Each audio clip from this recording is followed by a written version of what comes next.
Swadikap and good afternoon. Today is Monday, the 1st of February 2021, and this is the English language summary of the daily press briefing here at the CCSA as always. So just a reminder, recap that today is actually the first anniversary since the time last year that we detected the first cases of COVID in Thailand at around the month of January.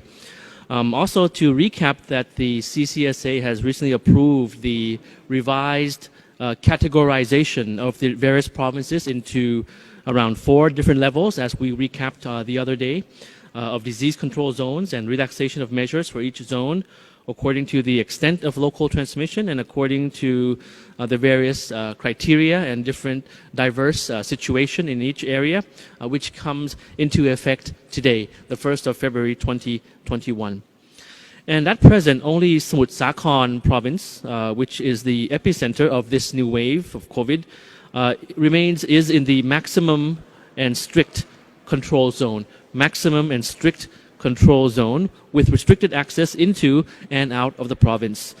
So in summary, there are around 41 provinces in this highly controlled, high surveillance zones, where life in most of these provinces have actually begun to return back to normal. As you know, schools have been reopened. You might have met with some traffic in Bangkok or in other areas, other cities around the country this morning. And the educational institutions allowed to reopen, of course, with on-site and online learning to be implemented as appropriate. Restaurants allowed to extend their opening hours from 9 p.m. up to 11 p.m. or until midnight in some zones. So you may have experienced some traffic through because of all of this relaxation of measures, reopening of schools, back to business establishments coming back. The guideline that we gave that perhaps for certain establishments you can have more of working at the office, less of working from home, but you might have staggered office hours and the like. So because of these relaxation of measures, we hope that life will return to normal. So in these around 41 provinces. Now for the remaining 35 provinces in Thailand that are under the surveillance zones, the safer zones, we'll call that perhaps the green and safe zones.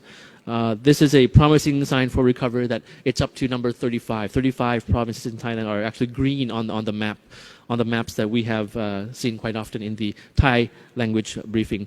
Today we were briefed by Dr. Apisamai, Dr. Bird, who gave us quite detailed information, very useful information, and which I'm recapping in English for you right now. So moving on to the general situation and number of cases that we have. Recorded for today, we have 836 cases, out of which the majority, 793, are actually from active case finding, mostly in Bangkok and in Samut Sakhon. So you can see that the majority of these new cases are from active case finding. Around 40 or 50 is actually not from active case finding, from the local transmission. But nevertheless, the majority is from active case finding. Therefore, it means that these positive cases are placed directly into the medical system, the health care system of Thailand, or into the quarantine system. And today we have up to 899 new recoveries, quite high in terms of new recoveries, and no new fatalities. Cumulative since last year, over 19,000 cases, and cumulative since last year, over 12,000 recoveries. Active cases, 7,027, meaning cases that are still under treatment at the moment. Hoping that the numbers will decrease in time when all the active cases have been discharged from treatment or from hospital. So just some observations from these new cases, that 39 cases of local transmission in this number have been found in hospitals and healthcare facilities. Out of these 39, 32, the majority are from Samut Sakhon province. Of the 793 cases found from active case finding, the majority is from Samut Sakhon province. on average, around 7% of active case finding are found to be contracted with the virus. So if we have, like, for example, 10,000 active case finding, around 7%, around 700 are found to be positive. Active case finding that we are implementing are done in markets, in various communities and dormitories and factories as well. So this is continuing, this mission is continuing, this very important mission continuing in various specific locations. The cluster in Sarakam province, in particular, originated from close contact with people with high risk of infection in Bangkok, which then spread to family members in that province, in Sarakam province, and to other people through social gatherings. So I raise this just to give an example of on why it is important, why it is imperative that we remain vigilant and adhere to the various disease control measures and the guidelines of the particular province. So the cluster in Sarakam province coming from contact with Bangkok, just in short. So it's very important to abide by all the measures because it actually affects your family, affects other areas outside the risk zones and the like. Just one important information that I'd like to raise is that we see that if the situation improves, we will perhaps introduce actually even further relaxation, even more relaxation of measures in the weeks ahead. So today it's the 1st of February. So I'm talking about in 2 weeks, perhaps in middle of February, mid-February. If the situation from now until then improves, it might be possible that the CCSA will recommend to the government to relax measures even more as appropriate. But of course, if it turns out that the adherence to the various measures are not that effective, not that widespread, it would be otherwise, of course. So hoping that we will be able to relax further measures around the country in 2 weeks. I mentioned earlier we have a cutoff date or time as the 31st of January. And to prove our cooperation in this has been a very a good reflection of our cooperation, of our dedication to the various things that we have to sacrifice. So it's been proven that we have done this quite effectively. So therefore, we have this relaxation of measures. Schools are open today. Restaurants have more time in terms of operation and the like. So hoping that in 2 weeks' time, perhaps that's our new cutoff date, perhaps in 2 weeks' time, we'll come back again and see the effectiveness of our measures, the situation, the numbers, and how we can further relax measures, if possible, by the middle of February. So moving to the nationwide situation over the past week, just to recap that during the 26th to the 1st of February, it looks quite promising. You see a map, a Thai language map on screen for you now, and I'll explain it a bit. Looks promising because most of the parts of the country now, as you can see on the map, are now actually in green, the green zone, with no cases of COVID as shown on the map in the span of 7 days. So, for example, 14 provinces have no reported case of COVID-19. 42 have no reported cases for at least 7 consecutive days. 14 provinces, none at all, since the beginning. 42, none in the past 7 consecutive days. 4 provinces, no cases in the past 5 to 6 days. 3 provinces with no cases over the past 3 to 4 days. And 14 provinces that are still reporting cases over the past few days. So as you can see, we're getting quite into the detail of this because we want to make sure that there is progress. We want to make sure that all the provinces are not lagging behind each other. All the provinces and all the people in the provinces, all of you, the general public, are cooperating very well to make actually the numbers better, to control better, and to make your province actually turn green, so to speak. So this is getting quite into detail, which is very good for us to monitor the situation. And we hope that we'll continue to maintain the precautions so that we can have more provinces in the green zone come next week. So just additional information that might be useful to the English language audience in terms of provincial measures. Many provinces have begun to relax measures on inter-provincial travel. For example, today, you no longer have to apply for a travel permit to enter and leave Chonburi province, including Pattaya. However, hotels have been instructed in that province, in Pattaya city, to remain closed until they have been exempted. So unless you're planning a trip to Chonburi, please check with if you're planning a trip to Chonburi, please check with your hotel first and the local authorities. As previously mentioned, and you see on screen, we have the Tourism Authority of Thailand website providing English language measures for each province. And it's updated today, actually. Yes, the latest update is today, as you can see on screen, the 1st of February 2021. Another interesting project that was mentioned in the briefing, in the Thai language briefing yesterday, but I haven't mentioned yet. There was quite some time to translate for you for the script today. So the issue about the AI mask, was mentioned yesterday in the briefing. It had, of course, the COVID situation has led us to quite a number of innovation, new digital developments, so to speak. For example, Thaichana, Mochana tracing applications, the emergence of new platforms, online platforms to assist those in terms of livelihood. So I want to just touch briefly today about the AI mask system, which has been developed by the National Science and Technology Development Agency, NSTDA of Thailand. It uses CCTV and facial recognition software to evaluate the extent to which people are wearing masks or not in public areas. So the first evaluation was conducted in 15 districts of Bangkok during the 21st to the 27th of January. And I'm pleased to inform you of the results that over 97.5% of the public wore masks correctly.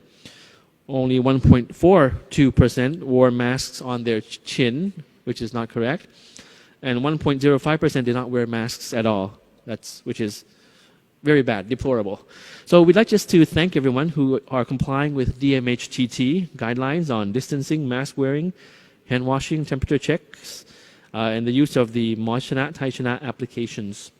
Encouraging more people to comply so that we can achieve the target of 100% mask wearing in public areas and ensure maximum protection. Yesterday, there was also an information in the Thai language edition that most of the areas in Bangkok, just as an example, had people wearing masks quite in an effective number, except for one district in Don Mueang district. So hoping to improve the wearing of masks in that area. Additional information on how to protect yourself during the workplace.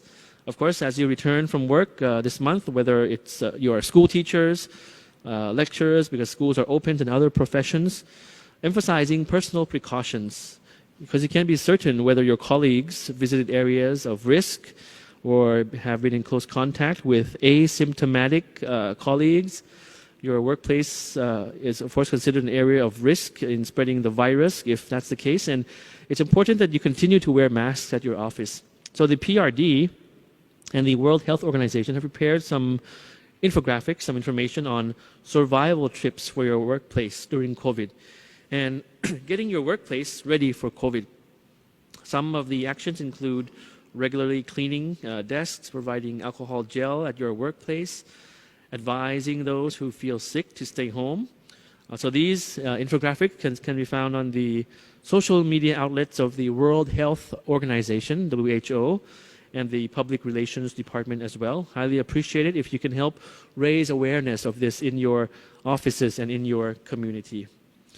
The Assistant Spokesperson, Dr. Pisamai, Dr. Bird, today addressed some important questions during the Q&A session, particularly regarding the opening of schools. There were, of course, concerns about the manner of teaching, the effectiveness of the manner of teaching. But rest assured that the Office of Basic Education, Kopata, they're looking into this issue for the situation of each school as well, and continue to develop and be in dialogue with the schools on the most effective means of teaching. whether it be hybrid, face-to-face, or through online, because they're aware of the weaknesses of the online teaching system, the pitfalls of the online teaching system, wherein students of particular ages may not be able to learn in the most effective, in their most effective potential. They're aware of that. At the same time, they're aware of the risk of face-to-face teaching as well. So, in any case, the hybrid system would be counted as proper curriculum, and they would be looking into the sets of measures in each school and in dialogue with them for further development of the curriculum, the teaching during the opening of schools. So as we start to relax COVID measures in Thailand, just some precautionary measures. We have an infographic, I believe we have that still, the risky behavior for COVID infection, which includes sharing cigarettes while smoking, sharing utensils, blowing out candles on cakes, having shared meals, sharing alcoholic beverage. You might notice that the key word is the word sharing. So that's very good to avoid that, to avoid sharing all these utensils, cigarettes. All of this should be avoided, both for the purpose of basic hygiene and for the halting of the spread of COVID. And there's an infographic up there on screen for you. Lastly, advice from the World Health Organization: avoid the 3 C's as you continue to remain vigilant. The 3 C's are crowded places with many people nearby, close contact settings, especially where people have close-range conversations. And the last C is confined and enclosed spaces with poor ventilation. And even as restrictions on educational institutions and business establishments are lifted, please continue to be mindful of your surroundings and stay safe by avoiding the 3 C's. As you can see on the WHO infographic on screen, there is an area where the first, second, and third C's meet. You see the 3 circles on screen right there. So that, of course, is risk of another level if some areas you visit are crowded places at the same time, confined and with poor ventilation, for example. So where these 3 risky areas meet, that's risky to another step. So please be careful. All right, so this is basically the information that I have for you today. It's the first day of February. Hope that you continue to bring this our common resolve, our common determination, our common passion towards the month of February. So we were alert since December for this new wave. We tried our best. We were alert in the new wave in December. We tried our best in January to control. We set up a timeline, deadline. We all had to sacrifice. We all had our ups and downs. We all had some bad examples of people partying or people going into congested areas. And we had many lessons for everybody. But hoping that in February we'll carry all these lessons forward and continue to work together to prevent and control COVID once and for all. It's another month that we have to fight off COVID. And all the best and more power to you all. We'll see you again tomorrow. Thank you for your attention. Sawadee krap.